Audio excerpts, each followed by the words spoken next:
मैं हूँ जितेंद्र। जेल का यह अलग सेक्शन कैदियों को सुधारने नहीं बल्कि उन्हें तोड़ने के लिए बनाया गया था। बंद सभी कैदियों ने कभी न कभी यहाँ से भागने की कोशिश की, हर रास्ते की तलाश की, पर उन्हें ऐसा कोई सुराग नहीं मिला जो उन्हें बाहर ले जा सके। एक रात भोजन के बाद एक कैदी को दीवार पर कुछ दिखा। ये थी एक उम्मीद, दीवार में सुरंग बनाकर बाहर निकलने की। सालों की मेहनत के बाद उन्होंने वह रास्ता बना लिया जो उन्हें ले जा सकता था आजादी की ओर। पर जब दूसरी तरफ पहुंचे तो उन्हें कुछ ऐसा दिखा जिसने पूरी उम्मीद तोड़ दी। आजाद तो हुए नहीं बल्कि पहुंच गए मौत के बिल्कुल करीब। यह कैदी था John McVicker. With John McVicar, Wally Probyn and John McVicar, two names that echo through. Miss armed robber, John McVicar has died. John McVicar was an armed robber back in the 1960s. John McVicar, I knew. John McVicar could tell you all about it. John McVicar. Story की शुरुआत हुई साल 1968 से। यह है देश England. England के उत्तर में है डरहम सिटी, यहीं पर है काउंटी डरहम प्रिजन। यह जेल करीब 200 साल पुरानी और पत्थरों से बनी दीवारों से घिरी हुई थी। बाहर से यह एक हिस्टोरिकल स्ट्रक्चर लगती है, लेकिन भीतर इसके कॉरिडोर में उन लोगों की चीखें गूंजती है जिन्हें यहाँ अपना अंत बिताना पड़ा था। इस जेल की सबसे इन्फॉर्मेस जगह थी ई विंग, एक ऐसा ब्लॉक जिसे बाकी कैदियों के लिए जेल के भीतर की जेल कहा जाता था। यहाँ हर कैदी पर 3 गार्ड तैनात थे जिनके हाथ में हमेशा लोहे की मोटी छड़ें रहती थी।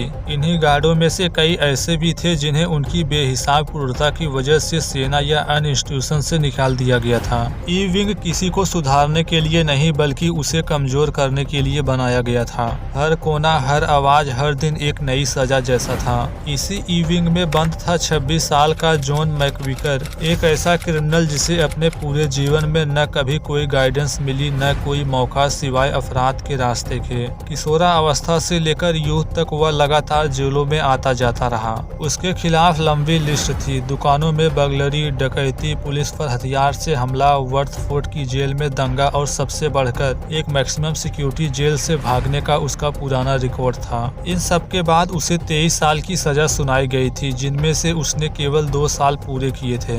मैकविकर का मन टूट चुका था, लेकिन उसके भीतर एक ही बात बार बार जलती थी, अगर उसने कोशिश नहीं की तो वह हमेशा के लिए खत्म हो जाएगा। उसके पास खोने के लिए अब कुछ भी नहीं था और यही सोच उसे बिल्कुल खतरनाक और बेहद डिटर्मिनेट बना देती थी।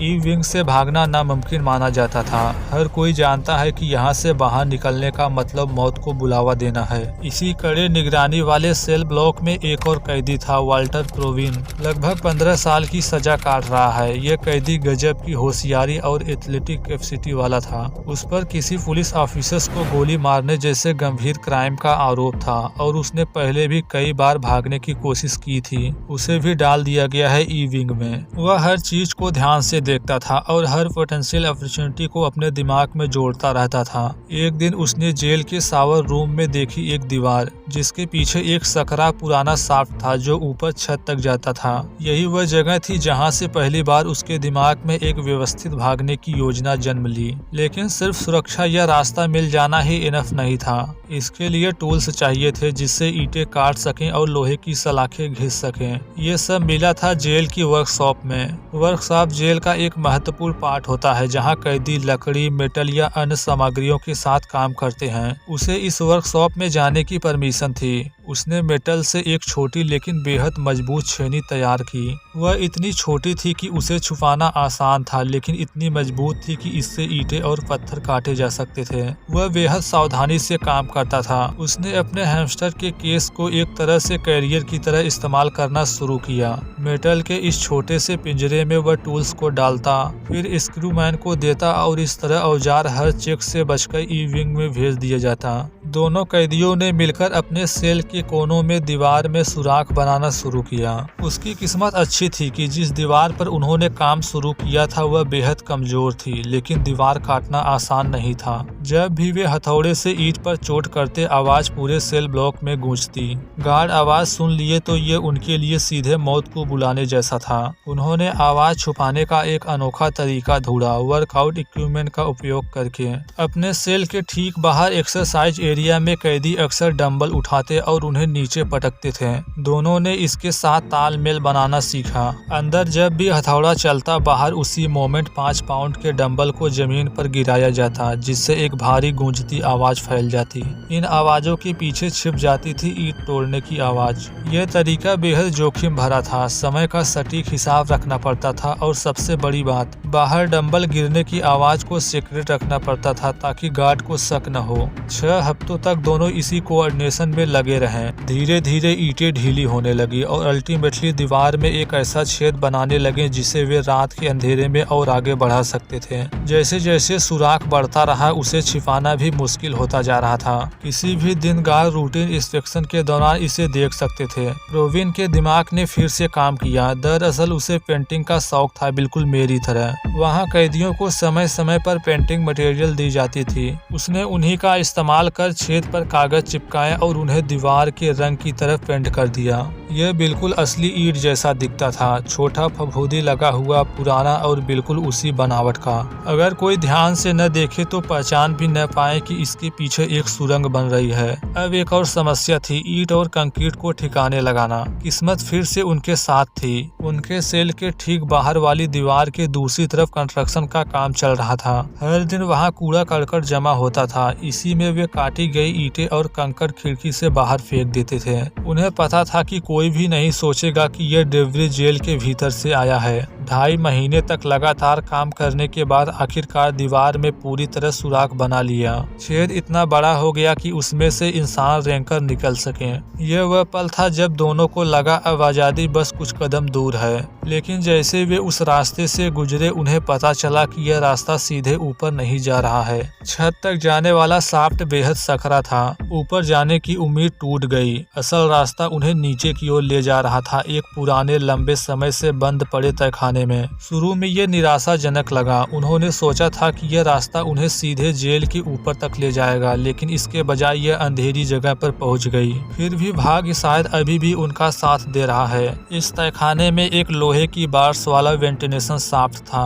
यह सीधे उस एक्सरसाइज यार्ड की ओर खुलता था जहां कैदियों को दिन में थोड़ी देर के लिए बाहर निकाला जाता था। यार्ड की दूसरी ओर भी जेल की पैरामीटर की दीवार, मोटे पत्थरों की, बेहद ऊंची और आजादी और कैद के बीच का अंतिम बैरियर। उन्हें लगा ये प्लान सचमुच पूरी हो सकती है। अभी भी सबसे कठिन काम बाकी था, वेंटिलेशन शाफ्ट की लोहे की सलाख काटना। इसके लिए उन्हें जेल के वर्कशॉप से हेक्सास ब्लेड चोरी से बाहर लाने पड़े। एक एक ब्लेड को वह अपने उसी हैमस्टर पिंजरे में छुपाकर लाता रहा। हर रात वे दोनों तहखाने में उतरते और लगभग 1 घंटे तक सलाखें काटते।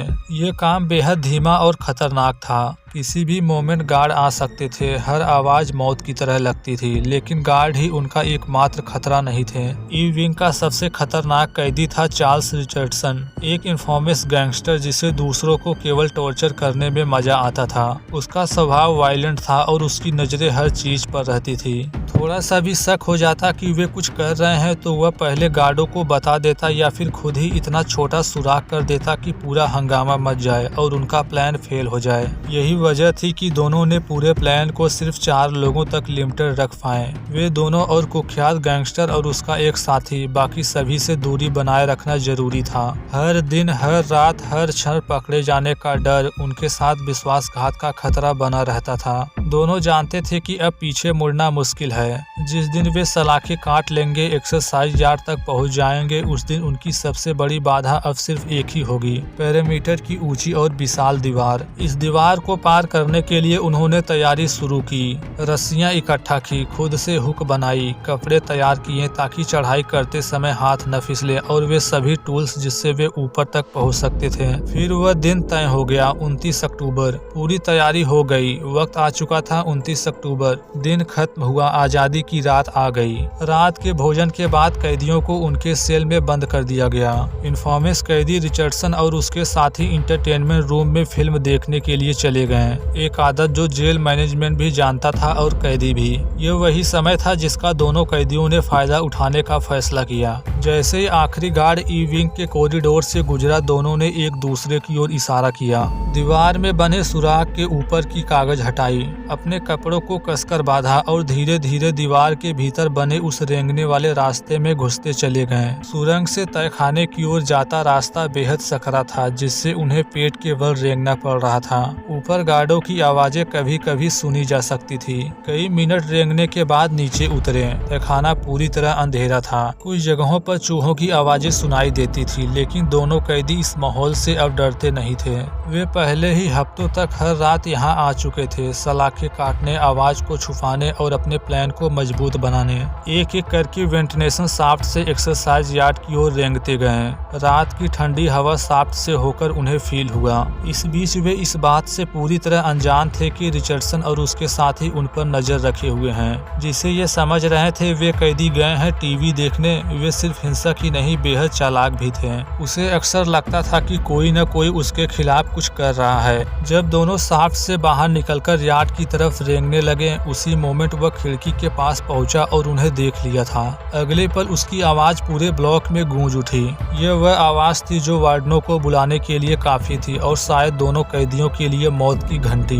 दोनों को पता चल गया कि अब उनके पास 1 मिनट से भी कम का समय है। तेजी से शाफ्ट से कूदे और जमीन पर गिरते हुए उठकर भागने लगे। सायरन बज उठा, वार्डन चिल्लाने लगे, टॉर्च की रोशनी हर दिशा में घूमने लगी, लेकिन दोनों ने इन सब की परवाह किए बगैर पूरी ताकत से दौड़ना शुरू किया। ये दीवार जेल की सबसे ऊंची और सबसे कठिन बाधा थी। हर कदम एहसास दिला रहा था ये दौड़ असंभव के खिलाफ है, रुके नहीं। जैसे वे दीवार की ऊंचाई पर पहुंचे, उन्होंने देखा कि नीचे लगभग 40 वार्डन खड़े थे।